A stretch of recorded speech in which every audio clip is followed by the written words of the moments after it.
Welcome to the Fanatical Elfz Show, part of the Elfz Network. We are a bunch of wild and crazy Cleveland Browns fans, bring you all the latest in Browns news. Tune in now.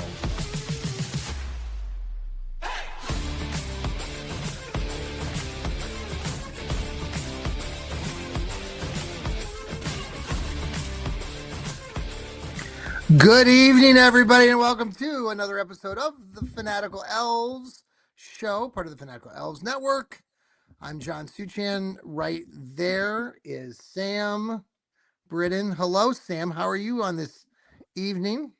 Fine. It's been colder, not really that cold recently. It's just been cold and then hot and then cold again. I'm pretty sure it's gonna be really warm tomorrow. Yeah, it's gonna be 81 tomorrow in early February. 81? Cause Texas.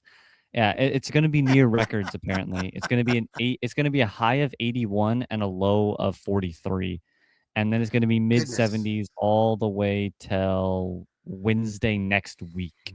And then it'll be in the high 60s. So yeah, it's just gonna be hot again. Because we can't get any cold even though it's February. So Oh my gosh. but Wow. no, it's been fun. Excited for the Super Bowl.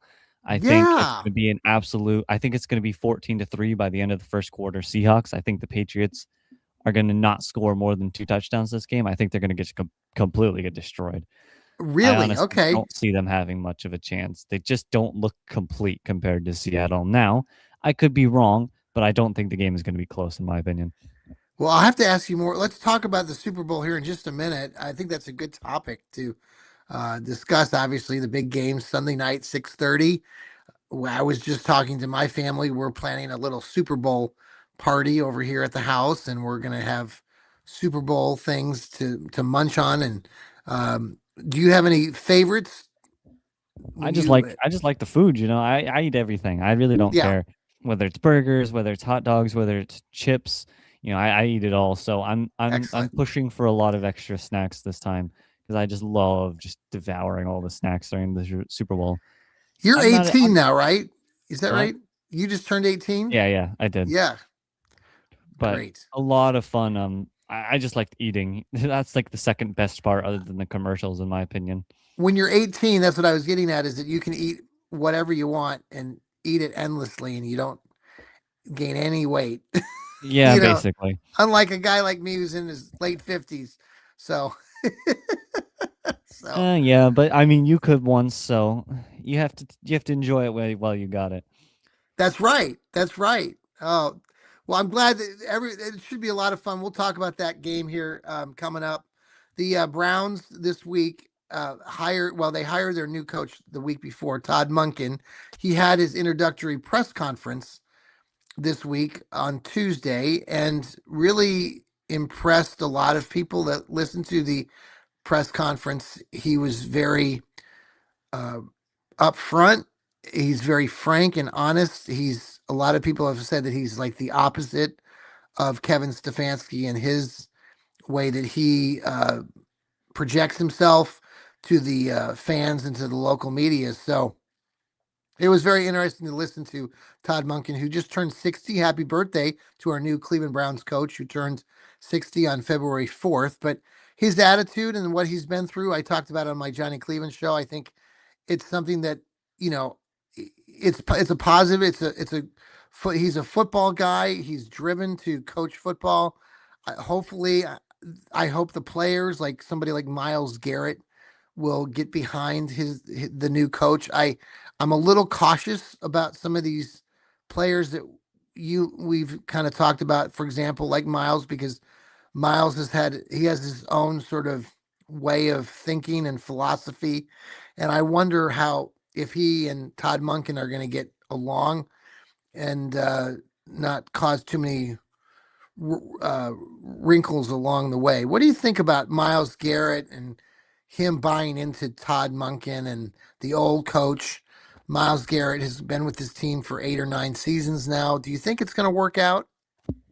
Well, I mean, that $40 million a year that keeps flooding into Myles Garrett's bank account every single year is obviously going to play a big factor Yeah. in his decisions.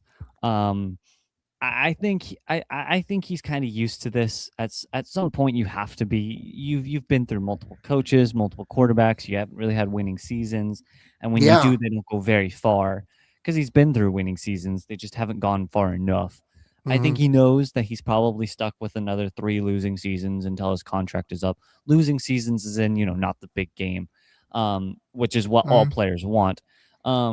And so I think after that, I think his future is in question. But right now, I'd say, yeah, I think he's going to get along just fine. Hmm. Don't see why he'd have any problems with it. Now, if it drives Schwartz out, if Schwartz ends up leaving, which Hmm. who knows what happens there, then Hmm. then I think he loses the whole defense because this head coach that they hired, that I don't know if the players wanted him or not, just Hmm. about one of the best defensive coordinators in the league. You Hmm. have to start considering, okay, this team has some problems. I don't want to be a part of this organization anymore. Hmm. They're running out coaches like this, and so Hmm. it just depends really on what happens to Schwartz. And I Hmm. think Munkin is good at gathering locker rooms, especially dealing with college kids as well, Hmm. because college kids are young. Some of them, like Yeah. Georgia, right? You're going through one of the best Georgia teams. No, sorry, not Georgia teams, college teams in history. Yeah. Good that Georgia team was. All Hmm. those kids are 18, 19, 20, 21. You're dealing with the most volatile years of a young male's life. I think Hmm. he's going to be decent at gaining the trust of players like that. Hmm. I like that. Yeah. Um, the Schwartz bit you talked about, Schwartz was reportedly in Cleveland this week again, talking to the team, maybe trying to get things worked out, but left with no. I mean, he's under contract. I know people will point to that he is under contract. So I can't see this working out. I can't see Schwartz staying here. Um, but again, and then you talk a little bit about Munkin and his relationship with some of these players, and I heard Denzel Ward was out there in San Francisco this week with the Pro Bowl, along with Shador Sanders, along with Miles Garrett. Now, Miles Garrett didn't play in that game. He was on the late night shows the other night, but Denzel talked about Shador. They had the Pro Bowl game Tuesday night. It was a flag football game. I enjoyed watching it. I had my show, Johnny Cleveland podcast, on during that, and there was a lot of scoring. Some people were making fun of the fact that Shador had an interception early in the game. The ball got tipped, but I liked Shador's attitude. They asked Denzel Ward, one of our best defenders, on a recent podcast about Shador, and Denzel Ward said that he thought that Shador would be a good quarterback, but also that he wasn't set on Shador being that number one guy. He'll have to work for it during training camp. He did mention that he's picked off Shador a few times in practices.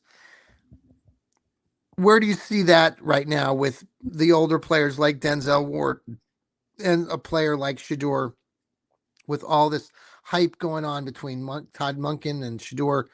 I mean, I think that Shador has the upper hand going into this season, being the number one guy. But what's your take on that? Do you think that the players on the Browns team, both offensive and defensive, and I think there's going to be a lot of changes on the offense, but do you think the defensive players like Denzel Ward really support Shador? Yeah, I think it's hard to tell what the defensive players think about a quarterback because they don't Yeah, they don't really deal with the quarterback.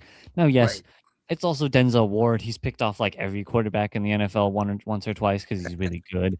But right.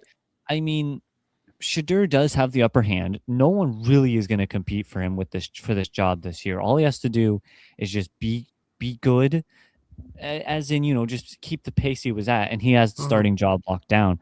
It's not going to be the other kid who I can't remember his name right now. The other guy we drafted last Dylan, year. Dylan, Dylan Gabriel. Maybe he ends up in Gabriel Atlanta. Gabriel only is going to get one more chance if Shitter sucks. Mhm. He showed what he can do, and he showed that he cannot do enough. Yeah. And so I don't know what he's going to get. And then it's up to a bunch of veterans that you pull off the street. I mean, yeah, all Shedeur has to do is just be normal and average, and he'll get the job pretty easily. But we'll see. I think it'll be interesting now. A defensive guy can also give you a lot of good tips as a quarterback because it can because they've been there of see what you see in the defenders when you're playing, Yeah. and he can tell you, all right, look at this cornerback, look what he's doing. This is what we call, and then it's X or Y. And he's like, this is how you counter it because he's been there and played that position and knows Hmm. the counters and knows the solution to the counters and how to solve those things. And it can be very important for a quarterback as well. I know if I was a quarterback, it would be very nice to hear from my cornerbacks about how to deal with secondaries and figure these things out. Yeah. Um, and yeah, I think that's something that goes on behind the scenes. That's probably not something we hear about very much. Is the mentorships between the players if they happen at all, you know? Hmm. Um, and so no, I think the defense has his back this year. I think the offense has his back, but it's very very Hmm. knife's edge balance. I feel like if Shadur has a few bad games, trust will start to kind of get lost, or he says some things, you know. And so it's a difficult thing to balance between players on both sides of the ball.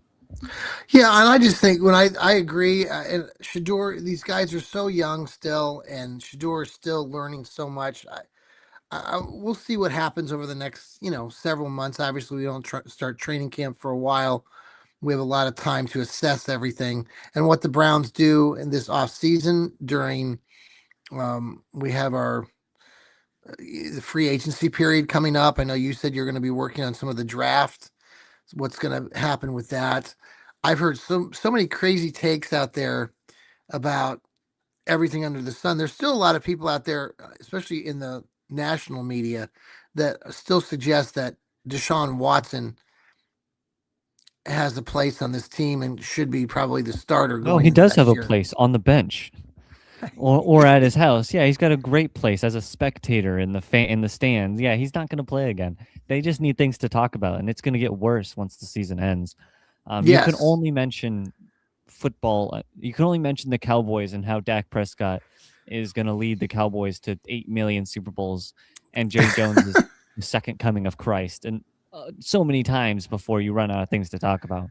Yeah. No, I agree. Everything is such micro looked at over the I've mentioned this on my podcast, and Sam, you've grown up in this age of just social media constantly, but when I was your age growing up, we didn't have any of this social media stuff, and so a lot of these things that we're talking about, all the little particular things, there was none of that growing up, listening and learning about these players. We didn't have instant knowledge of what this guy had for lunch or dinner, or if he was traveling overseas, because nobody, had pictures of it. No one was doing videos of it. I remember the first time I saw somebody take a photo of their food, I don't know, 10 or 15 years ago.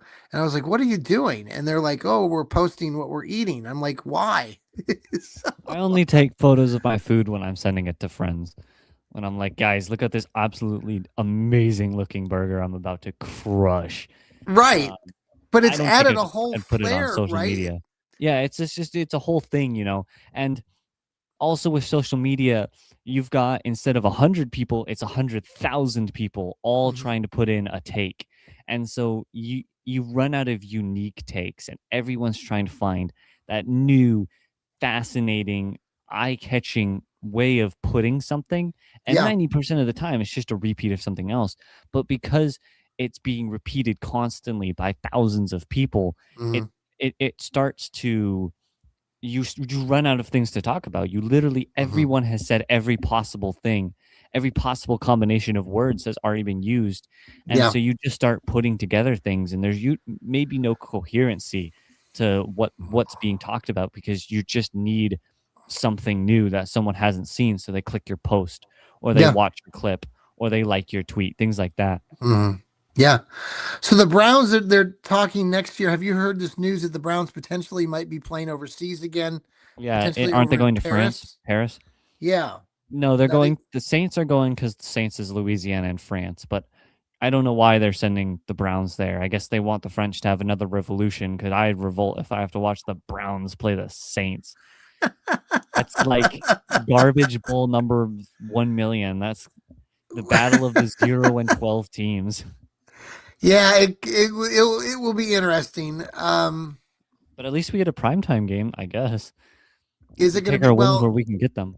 yeah. Well, I think having Shador Sanders, and I know that this shouldn't be the reason, but I think Shador Sanders brings. I mean, that's partially why he made the Pro Bowl. I believe that the NFL knows that he's profitable, that his jerseys are selling. And I think as you go into this offseason and especially the next season, more kids and more people will get enamored with somebody like Shador and it'll help sell tickets. Now, I don't know if it'll help sell tickets locally in Cleveland. We'll see. I mean, Coach Munkin talked about his takes on, that the owners, the Haslam's want him to have a kick-ass football team. I think that's how he described the team. I'm excited to see what he can do. I just don't know. I think that's my biggest concern going into this next season. And like you already said, I mean the Browns are not going to be very successful. You don't think they'll probably have some more losing seasons. So what do Browns fans have to look forward to exactly, Sam? If Uh, Good drafts. Think yeah, of 2027. I mean, that's a strong quarterback class. If you don't do good, you're looking hmm at arches. You're looking at now. Say what you will about these quarterbacks, I understand, but I mean, we look back to 2 years ago. No one thought Caleb Williams was going to be good. I mean, hmm yeah, people were calling him weak. yeah, The kid that paints hmm his nails and cries to his mom when he loses a football game. And look at him. He just had one of the most successful seasons in Bears history as a quarterback yeah, and realistically should have been their first 4,000-yard passer. You look at hmm Drake May, terrible quarterback in his first year, boom, possibly and probably MVP. You yeah, look at Bo Nix. Bo Nix has been okay. He has been great, but he almost brought the Broncos to a Super Bowl. Should have probably won the Super Bowl, or not. Sorry, yeah, not won the Super Bowl. I think Bo Nix would have given them the 3 points they need to at least bring that game into overtime. Um, and you look at all these quarterbacks, and you just see how no one thought Bo Nix was going to be stellar. No one thought Drake May was going to be stellar. No one thought Caleb Williams was going to be stellar. yeah, The kid in Washington, no one thought he was going to be one of the best quarterbacks. It's so hard to determine what a quarterback is going to be, and we've seen number one prospects who are hailed as like deities hmm completely flop in the NFL. I mean, who's the kid we pulled out of A&M? Not was it A&M who was like in the 2000s? He was like the most famous college quarterback of all time. The Browns drafted him. I Johnny can't remember. Manziel. Yeah, Johnny Manziel. I mean, he was touted as like amazing, and he just couldn't do it. And I know he had a lot of more problems off to the side, a lot of Just deeper a things that were few. going on. But yeah, it's a very hard thing to judge quarterbacks. And so you look to 2027. You can maybe pick up if Shador doesn't work out. A second year, Shador might explode this year like a May, but you have quarterbacks, and this year is so solid with the depth of the draft. You can pick people up. Free agency, you can always make moves. It's very hard to determine the future of an NFL franchise just because of how impossible it is to guess what players will turn into. Yeah, I good takes there, Sam. Let's pause for a quick commercial break. We'll be right back. Hey, thanks for bouncing back here to the Fanatical Elves Network, where we are supported by Hemisphere Coffee Roasters. They shake the hand of the farmer. Sam loves this coffee immensely. Tell everybody about this coffee, Sam. It's good. It's very, very good. I mean, it's called Hemisphere Coffee Roasters because they dominate the whole hemisphere. So, I mean, at that point, you might as well pick some up. Yeah. Excellent, excellent. Um, what else? I was gonna. Well, let's transition a little bit here. You talked a little bit about the Super Bowl. Well, before we get to the Super Bowl, because the Super Bowl's, it's like we've been doing the Super Bowl now for what, 60 years now, I think. Yeah, I Getting believe so. closing in on that. Sam got a new haircut. I don't know if you guys can see it underneath his You can't. No, cowboy you hat, really can't. but he's returning to 1986. I was telling Sam before this show started, I was looking at old photo albums and reminiscing because there's photos of myself and other friends of mine with the old good old mullets back in 84, 85, 86, 87, with the cargo pants and all the other crazy stuff. What is I used to wear, now there's a company called Land's End. You probably never have heard of them. Have you ever heard of Land's End? No. So Lands End, they used to sell. Um, they're like pullovers, polos. They're like polos, pullovers, rugbies. They were called like rugby shirts, like I think I've heard of oversized. the rugby shirt. Yeah. Yeah, they're like oversized, the old fashioned rugby shirts, and so I would have them in multiple colors.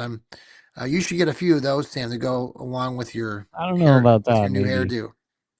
What? it'll probably come around in like 6 years. It's gonna be the most popular shirt in like 4 or 5 years with how trends work.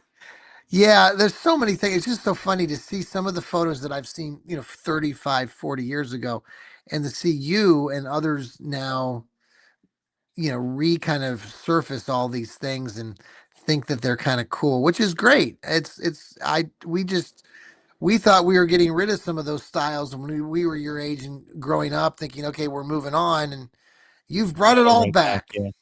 Yeah. So, all right, Super Bowl Sunday, 6:30. Many people will be watching the show. Lots to we've got two great teams. I listened though to, like, you mentioned a little bit about New England at the beginning, and you foresee Seattle, really dominating in this game. I've heard a lot of people talk about that. A lot of people have also said they don't think, like, even New England's, next year New England could be very bad. They don't see them as a very good team out there. Like, they kind of got lucky this year. They had a pretty easy schedule. They did what they were supposed to do and won, but they don't seem like they're not the fan favorite, obviously, because of the Patriots, and they've won all those championships in the past. So you do think that this game's going to be a blowout? Well, I mean, you've got Drake 5 turnovers May as your quarterback for the Patriots. You're well, technically it's 3 lost turnovers, but he fumbled the ball 4 times and threw an interception against the Texans. And then in the Yeah, Broncos game, now of course the Broncos game was playing in the freezing over of hell with how much snow yeah, came in that second half. yeah. Um, now easy schedule is hard to determine. Yes, they had an easy schedule, but you still beat the most elite players in the world in this sport. You still beat some of the best. Like, despite the Jets, right? You look at the Jets, they Mhm. were terrible this year. Yeah. And the Jets still have a team of some of the most incredible athletic human beings on the planet, but just because of the competition of more athletic people is so tight. Every game, every win is still mightily impressive, because of just how good these players are. Now, I know we'll say, oh, this guy sucks, oh, this guy sucks. He'd probably destroy almost every human on the planet in that sport because he had to get there in the first place, and that's extremely elite. And so, easy schedule is hard to determine because of just Hmm. how the competition is and how good these players are. But yeah, they didn't have the hardest schedule. And you look at the Seahawks, they just went through all of their division rivals, basically the Rams, the 49ers, all these games. Hmm. The 49ers, or sorry, not the 49ers, the Rams did give them a run for their money, but it just wasn't enough. The 49ers, I mean, you look at that game, it was over in the first play. They didn't even get a play run Yeah, before the game was technically over because that yeah, touchdown was more than the 49ers scored the rest of the game. And Sam Darnold can be a bit iffy. He can be a little bit here and there. Now, I think yeah. that's just a Sam Darnold thing. I think he's great, but I don't think he's elite, which is what you see some of the times, is these just small mistakes that happen. But no, Hmm. I think the Seahawks have a clear advantage. Now the Patriots are a good team, but I mean, May, you just can't trust him. He just sometimes can't get. He just does weird things, and he doesn't seem to be as good as we make him out to be. I think. I think it could be a blowout. I think it could be close. I think it definitely could be a close game depending on how things fall. Hmm. But in my mind, it's going to be like 35 to 13 or something really. I Hmm. think it's going to be a blowout, but I really Hmm. wouldn't be surprised if it's like 28-27 at the end of the game. My daughter Mariah lives out there in Seattle. They call them the Hawks out there, so everybody refers to the Seahawks as the Hawks when you Yeah, talk I to the see like local "Go folks out there. Hawks Go" on like their banners and stuff. Yeah, so they're the Hawks, and they almost won a Super Bowl 10 years ago. They should have beaten New England 10 years ago, but screwed it up at the last one of the last plays of the game where they tried to pass the ball and it got picked off like literally at the end zone. I don't know if you've seen that play, but Gosh, everyone and their mom has seen that play. It's like yeah, it's especially now spread all over the internet because everyone's reminiscing. yeah, yeah. So Seattle has a very good opportunity to finally win a championship. I remember growing up and back in 1982, 83, I actually took a trip out to Seattle with my family. And back then, Seattle had what they called the Kingdome. They were just building it. They hadn't even opened it yet. It was like a indoor stadium, a dome stadium. It had a very unique sort of shell to the top. And back then in 1982, 83, this is kind of new, the domes and stuff. But we got to go on a tour of the dome before it opened. I remember that as a kid. I was 13, 14 years old. It was a real thrill. I remember that to this day. But Seattle has a great opportunity. They have a great fan base. Now, New England, Mike Vrabel, I mean, he's a good coach. So I kind of give the upper hand to them with the coach just because he's I mean, the Mike Seahawks have a Vrabel. good coach as well. I Hmm. also think it's almost poetic what happens to Sam Darnold, you know? He comes Right? in as the Jets. Everyone's like, okay, this guy sucks. This guy's terrible. His career almost is over multiple times. Before Goes it to even the Jets, started. Yeah. the Panthers, and then he slowly starts to come back, then leads the Vikings 14-3, and then comes to Seattle, same thing, and now he's in the Super Bowl. I think it's almost and then looking at the draft class, you had a draft class of Allen. All these studs came out of that draft. Lamar, I think, came out of the same draft class as Yeah. Darnold and Allen, and Yeah, he they made did. before them as well. Well, And I think Baker Mayfield, yeah, I Sam think Mayfield Darnold. was there as well. Yeah, I think it's just a really interesting storyline coming from nothing, and he manages to make it. Hopefully, I want him to win. I think he deserves the Super Bowl after everything he's had to deal with in the game, but and just how hard his career has started. But no, I think it's a very interesting storyline to see just how far he's come from his start. Truly. And if you followed the Browns and the drafting and all that back in the day, most beat writers and people thought that the Browns were going to draft Sam Darnold instead of Baker Mayfield. It wasn't until right before the draft started that we're taking Baker Mayfield. Then like you said, these guys came into the league. Darnold with the Jets, and it was week 3 of that season back in 2018 that Baker Mayfield came in week 3 and came back to beat Sam Darnold, and then happened to be the Browns' first win that year, which they hadn't won in like 2 years. If you remember, they were like 1-16 and 1-17. Anyway, and then they end up in Carolina together. Sam Darnold and Baker Mayfield ended up in Carolina for a year. Remember that? Yeah, yeah, So I do remember that. yeah. So you have that, and then you end up now here we thought, I think in the last 2 years that maybe Baker Mayfield would get to the Super Bowl with Tampa Bay. And lo and behold, that hasn't happened yet. Sam Darnold has had two, like you mentioned, Minnesota had a great year. And I think when Minnesota lost early in that playoffs last year, people said, "Oh, it's Sam Darnold. That's the reason." But here you go, Seattle. So I'm excited to see what he does. I'll be rooting for him on Sunday. Yeah, I think I'm siding with the Seahawks this year. Definitely. Well, I have some. I don't have Seahawk gear because I'm a Browns fan, but I do have some I mean, neither do Kraken. I. I have some Seattle hockey Kraken gear, and over the years some Mariner gear. Ken Griffey Jr. used to play baseball for the Seattle Yeah, Mariners. I know, Ken. Yes, and his my story goes that I have a good friend Dan that I grew up next to, and Daniel and his family grew up in Cincinnati.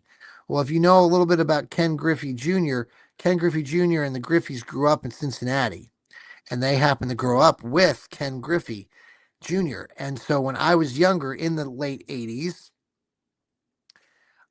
went to a baseball game with my friend Dan, and Dan talked. Sam, you would have been impressed.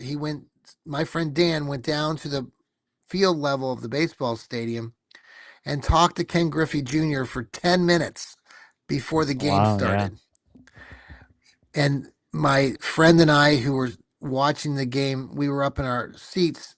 We were just mesmerized because that was when Ken Griffey Jr. He was still he was a star, but he wasn't like a superstar. It Yeah, was like yeah. his second year in the league. He was getting his feet wet, but that's a baseball story. But it's always I've always had a good spot, and my daughter lives in Seattle now, so go Hawks on Sunday. So you don't know what you're going to be eating on Sunday. You're just going to eat whatever they put in front of you. Yeah, which is it's I think I've been pushing for things. I've been lobbying, as they What are like you to call it. lobbying for? Tell me what you're lobbying for.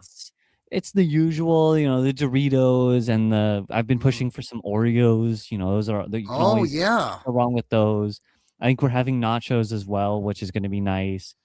And I You're haven't giving fully me some decided. ideas. What? You're giving me ideas too because Yeah, I'm we trying to we're put and then I think we're gonna have the little hot dog guys. What are they called? yes. The Um, yep. little What do they something. call I can't those? remember. The oh They man, have I'm a gonna make them name. too. Yeah, and then Smokies maybe or yeah, yeah. little Smokies. There you go. Yeah. Um, yeah, it'll be a lot of little stuff. It'll be very enjoyable. Excellent. So we are both predicting Seattle's going to win. Final thoughts today, Sam, before we leave everybody. Yeah, I'll say on Jim Schwartz, specifically, if he leaves? What does that make him look like? Would you want to hire a coach who didn't get his way and then proceeded to walk out on the organization? Mm, That's a big knock on someone who is one of the best in being a defensive coordinator.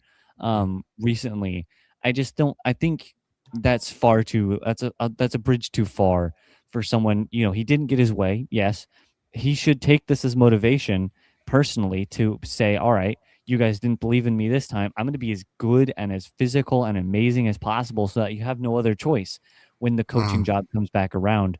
And I think walking out of an organization under contract because he was frustrated and didn't get his way is just really damaging to someone's image. And for someone mm, who wants head coaching jobs, I don't know if I'd trust a head coach who walked out on a previous organization because he was mm, frustrated because he didn't get his way. And mm, so I think he should, I don't know if he will, but I think he should take this in stride and be just mm, even better so that there's no other choice except for Jim Schwartz when the head mm. coaching job comes back around. Yeah. Yeah, no, I hear all those are good takes. Yeah, I the only thing I would say in addition to that in his position just because I'm a little bit older and not quite I think he's a little bit older than me. I think he's approaching 60. He's been in this league for a long time. He's like Todd Monken, he has coached forever. And I think he's just in a space probably where he's like, well, I don't give a damn. And so I think and he can do that more. And while I do think that it might damage his image, maybe he just ends up retiring too, because that was the sense that some people here in Cleveland, the beat writers, Mary Kay Cabot, who was reporting on this, talked about was that, either Schwartz will take the Cleveland job or he'll just retire. And maybe that's the end and that's how it ends up going. But we'll see. We'll see. Well, Sam, I hope you have a good time eating those little smokies and the nachos and the Doritos and all that fun Yeah. stuff. Very Can't forget the good. Oreos. Those are the best in my The opinion. Oreos, absolutely. Now, do I you like the love double? Do Oreos. you like the Nope, regular it has to ones? be the originals. Yeah, Thin is too little cookie. Just straight up the cookie and the cream. It just feels like it's too little. yeah. Double stuff is too much stuff. Anything past double stuff is just like you should be imprisoned levels of what the heck are you doing? Like if you're getting the super stuff or whatever, just imprison the guy, man. Um but regular Oreos, just plain old Oreos are the best. I saw somebody taking um um a muffin. Why am I drawing a blank here? Just if they kids who they get muffins for their birthday. What are those called? What? Cupcakes. Cupcakes, damn it. Cupcakes. And they're slicing them in half and they're flipping the the Oh cream yeah, yeah. part of the Everyone does cupcake. that. Do you do that? Oh, well, see that No, I I don't I'm do not that. that smart. I would never. I don't do it because I feel like that ruins the idea of a cupcake. It's supposed to Correct. be something you eat. I totally understand. It's way less messy when you do it like that, but I feel like that's the whole point of a cupcake. Also, I did something a few days ago. We made bacon and I wrapped an Oreo in bacon and it was Oh, really good. how did you did? It was very bacony. I think you need probably either less bacon or more cookie because I wrapped the whole strip of bacon around a single cookie. So you either So need how did two you when you cookies. wrapped it? Did you okay? I So just put did the you? cookie in the middle, folded over one side, folded over the other side, and then just put it in my mouth. It was a bit thicker, so it was a bit of bacon, so it was a bit less Did you? snappy. It was How more. did you keep the bacon secure over the cookie? I just put. You don't even have to technically put them two together. You can just put one and then the other in your mouth, and then just chew it like that. But I just basically put the cookie in the middle and folded the bacon over, and then pinched it down in the middle, so the cookie and the bacon were on top Oh, of each other. was the bacon already cooked? You didn't cook the Yeah, no, bacon. yeah, the bacon was cooked. Oh, okay. It, Because I've it seen. was a impromptu thing. No, no, no. We didn't like do it on purpose. We just had cookies and bacon, and so I decided to put them together. Oh, I like that. But You it know, I've wasn't seen. bad. It was actually pretty decent. But you probably for one strip of bacon, you probably either want two cookies or less bacon. I saw somebody recently on TikTok who took a piece of uncooked bacon, wrapped it around a pickle and a mozzarella cheese thing that you buy That the little cheese. ball. Yeah, and wrapped it and then put it in the air fryer and cooked it. That could be oddly good I considering the actually I pickle's so tried. salty. Oh, you tried? I tried it and it did turn out okay, but I think that's a little bit too far, in terms of like the putting them cheese together. all oozed out before. Yeah, I feel like I wouldn't put the cheese in, but the pickle and the bacon could be interesting. The dill kind of flavor on the bacon. Right. Yeah. I didn't secure the bacon well enough around the pickle, like with a Yeah, I toothpick or wouldn't have put anything. cheese in there. I don't like melty cheese. I think it's just kind of gross. So I would have just done pickle and bacon, but that doesn't sound terrible. No, no. So try it out if you're at home or if you're watching us right now, or if you listen to us later on Apple or Spotify or anywhere you listen to your podcast. Tune into the Fanatical Elves Network. Sam, thanks for being here Thursday night, Fanatical Elves show. Sam will be having some shows coming down the pike here with his Browns breakdowns. Not sure when your next. Do you have a Probably target Saturday. date? Saturday. Maybe Saturday. Okay, make it a Super Bowl preview show. Yeah, I could do both. I could do draft and Super Bowl. Yeah, and talk food because we love talking about food here. We've got other shows coming up tonight. The Browns Blitz with Rod Bloom and his brother Jeff are coming up here in about 42 minutes. So Yeah. they'll be coming on 9 o'clock tonight Eastern. Look forward to hearing them. Our colleague Steve Gill, shout out to Steve. Steve Gill's been absent a time or two, but they've had quite the time there and down in Nashville area where they had the snowstorm and the ice a couple weeks ago, and they're still in getting all that situated. So, shout out to Steve out there. I know he's got his Dog Pound South show. He'll be bringing that back shortly to the network. I've got my Johnny Cleveland podcast and Steve Hemrich. Shout out to Steve Hemrich, who thanks again for letting us use your X page. Steve, he has There's a Gleam with his buddy John. They just had a great show yesterday. Check that one out. They've got a lot of stuff. They talk about the halftime shows in the Super Bowl, some of the best, and you'll be entertained certainly. So go back and listen to that on Apple or Spotify. You can watch that here on X, on YouTube or Facebook. Sam, good night. Yeah, go Browns. Good night, everybody.